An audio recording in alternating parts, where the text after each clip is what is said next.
Habíamos dicho que dentro de esa hermosa isla Quisqueya, su nombre original, la española posteriormente, y ahora Dominicana y Haití, comparten como hermanos, como primos, en fin, como buenos vecinos, comparten la misma región.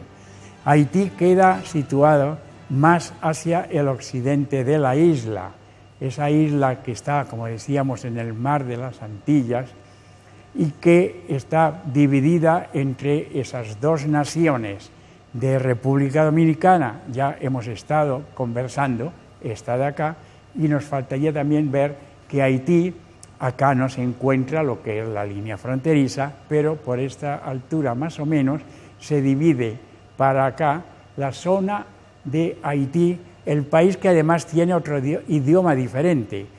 En República Dominicana se mantuvo el castellano por la influencia de la colonización española.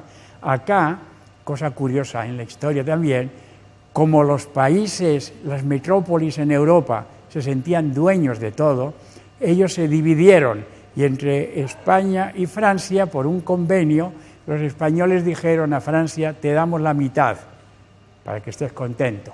Le dieron la mitad más chiquita, tal vez más montañosa, un poco más pobre, y ahí quedó Haití en manos de Francia, por lo cual el idioma oficial en estos momentos es francés y el creol. Vamos a conocer algo más de esa historia.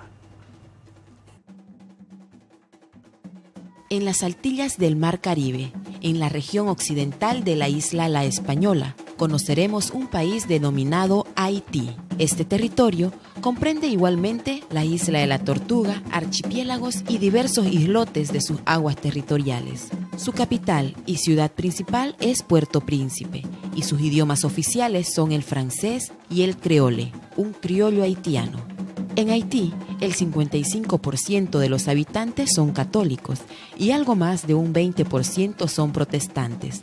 La superficie total abarca a casi 30.000 kilómetros cuadrados, albergando una población de 10 millones de habitantes aproximadamente.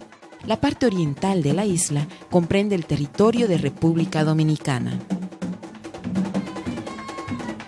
Para conocer también de cerca la problemática de Haití, así como antes hemos hablado de una novela de Vargas Llosa, La fiesta del chivo, también hay otra novela muy interesante que es La isla bajo el mar, en donde se nos muestra lo que es Haití, su población, lo que fue y significó la migración de esclavos para trabajar la tierra, para producir azúcar, en fin, todo ello es también relatado de una manera que impacta, pero lo que más impacta es la historia real, y es que miles y miles de habitantes de República Dominicana y de Haití murieron durante lo que fue la colonización. Habíamos anunciado también por las mismas enfermedades que llevaban consigo los conquistadores, además de lo que significó el maltrato, el abuso a los esclavos. Dentro de lo que es Haití, habrá que destacar también algún hecho y alguna personalidad que han pasado a la historia tristemente por su dureza en el gobierno, por la criminalidad con la que trataron a la gente y también porque se repitió nuevamente el hecho de pasar de padres a hijos el poder, el gobierno, como si también fueran dueños ellos. Y es que Haití estuvo en dos generaciones de la familia Duvalier, estuvo gobernada en primer lugar por el padre y luego a su muerte el hijo Jean-Claude Duvalier. Pero veremos esos pasos poco a poco también a través del mismo mapa y de la historia. El país tiene una historia larga y legendaria, por lo tanto, conserva una cultura muy rica, que es la mezcla de franceses, españoles y africanos, pues sus raíces étnicas están fuertemente enlazadas con la de los esclavos negros traídos a América durante la colonia. 3/4 partes del territorio haitiano están constituidas por suelos montañosos y las llanuras están formadas por tierras deforestadas y actualmente estériles. Al haber sido utilizadas estas zonas para procurarse combustible de cocina, destruyendo además en este proceso multitud de suelos fértiles. Además de la erosión a causa de la deforestación, ha causado inundaciones periódicas. La población africana fue utilizada como mano de obra gratuita y durante años tuvo que trabajar para los colonos franceses, cortando caña de azúcar que luego era enviada a Europa. El país sufrió las invasiones de España, Francia y por último Estados Unidos, que en nombre de pacificar las revueltas producidas puso a un presidente títere, François Duvalier, un médico sanguinario al que apodaban Papa Doc, que gobernó entre 1964 hasta 1971, y a su muerte le sucedió su hijo, Jean-Claude Duvalier, al que llamaban Baby Doc, hasta 1985. Su gobierno fue tan sanguinario que se calcula mató a más de 40.000 haitianos. Ante el odio y manifestaciones de los haitianos, tuvo que huir del país en un avión puesto a su disposición por Estados Unidos. La dictadura de los Duvalier fue clásica, fue tremenda. Papá Doc y luego su hijo Baby Doc, como así cariñosamente, como si fuera una gran persona que protegiera a la población haitiana, tenía que llamarle de esa manera para no ser castigado a latigazos. Es más, el hijo, sobre todo también Baby Doc o Jean-Claude, que era su nombre, creó toda una policía secreta especial para controlar a los haitianos, a los que llamó los Tonton Macoute. Tonton Macoute eran las personas que llevaban a sus espaldas unas mochilas con armamento y iban matando, deteniendo, arrestando o torturando a aquellos que se opusieran a su régimen.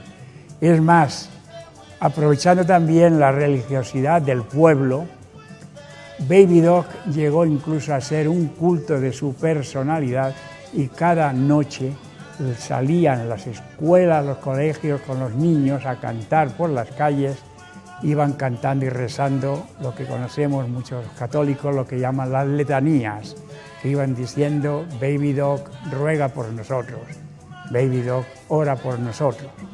De esa forma iba imponiendo el temor en la población, iba también afianzando su poder hasta que llegó un momento en que ni Estados Unidos, que lo había colocado en el gobierno, pudo aguantar eso. Y cuando hubo una revolución, una revuelta más fuerte, dirigida por un sacerdote católico, en este caso, Jean-Bertrand Aristide, en ese momento Estados Unidos envió un avión para sacarlo del país. Curioso final también el de estos dictadores, puestos por Estados Unidos, años después sacados por Estados Unidos, y luego Estados Unidos, como vio que había sido tan sanguinario, no sabía dónde dejarlo. Baby Doc fue llevado a los Estados Unidos, se opuso allá al Congreso a recibirlo y luego la decisión fue enviarlo a África, pensando allá en África lo tolerarán, lo aceptarán. Ni siquiera en África lo quisieron. Y entonces tuvo que ser Francia quien lo acoja a Jean-Claude Duvalier, pero aislándolo en un castillo para que no vea él a nadie ni sea visto. Y esa es la triste historia de un dictador al que cantaban los niños por las calles rezándole y que luego quedó en el olvido. Eso también es parte de esa triste, dolorosa, pero de historia de lucha también. El 12 de enero del 2010, el país caribeño fue golpeado por un terremoto de magnitud 7 en la escala de Richter, el terremoto más devastador que afectaba al país en 200 años. El epicentro del temblor estuvo cerca de Puerto Príncipe, la capital del país. Se ha estimado que el número de muertos llegó a más de 300.000 y más de 1 millón de personas quedaron damnificados. Haití está en la posición 145 de 177 países en el Índice de Desarrollo Humano de la ONU. La economía de Haití es muy deficiente. Está considerado el país más pobre de todo el continente americano. y uno de los más desfavorecidos del mundo. El 80% de su población vive bajo el umbral de pobreza y 2/3 de ella es dependiente de un sector de la agricultura y pesca. Haití está incluido en el programa del Fondo Monetario Internacional y del Banco Mundial para los países en vía de desarrollo altamente endeudados. La constitución política está basada en las constituciones de Estados Unidos y de Francia. Fue suspendida por algunos años tras 2 golpes de Estado. Esta define a Haití como una república presidencialista con un presidente elegido por sufragio universal para un mandato de 5 años. Sin posibilidad de tener 2 mandatos consecutivos ni de optar a un tercero. El mandatario actual es Michael Joseph Martelly, conocido popularmente como Sweet Mickey. Es un músico, activista y político elegido el 14 de mayo del 2011. Haití también nos ha ofrecido a América Latina un gran legado, y es que desde Haití surgió el primer paso que dio el libertador Simón Bolívar para la independencia de España. En primer lugar, que Haití había sido la primera república negra que se proclamó independiente. Antes que México, antes que Bolivia, antes que otras naciones, Haití se proclamó Estado independiente, de Francia en este caso.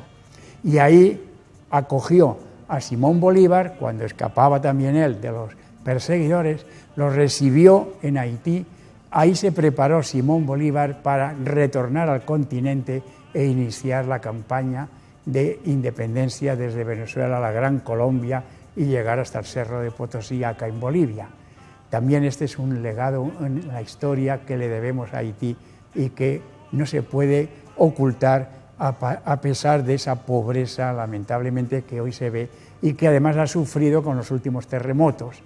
Todo ese conjunto de un país de dictadores, un país de libertadores también, un país de luchadores en favor de la población africana y un país que sufre la desgracia de, a veces, la naturaleza que provoca miles y miles de muertos, todo eso es un legado que nos llegará también a nosotros cuando iniciemos en el mes de junio el gran encuentro del G77 más China. Esperamos encontrarnos con nuestros hermanos haitianos y también esperamos encontrarnos con ustedes, amigos televidentes, a través del Facebook. No olviden que ahí, en la página de El Mundo Mira a Bolivia, podemos también encontrarnos los programas, las ideas, las opiniones de cada uno para compartir también sobre este gran evento que se va a realizar en Santa Cruz entre el 14 y el 15 de junio. Hasta muy pronto. Seguiremos conociendo más países, más naciones amigas que vendrán a nuestra capital, a Santa Cruz de la Sierra, en junio próximo.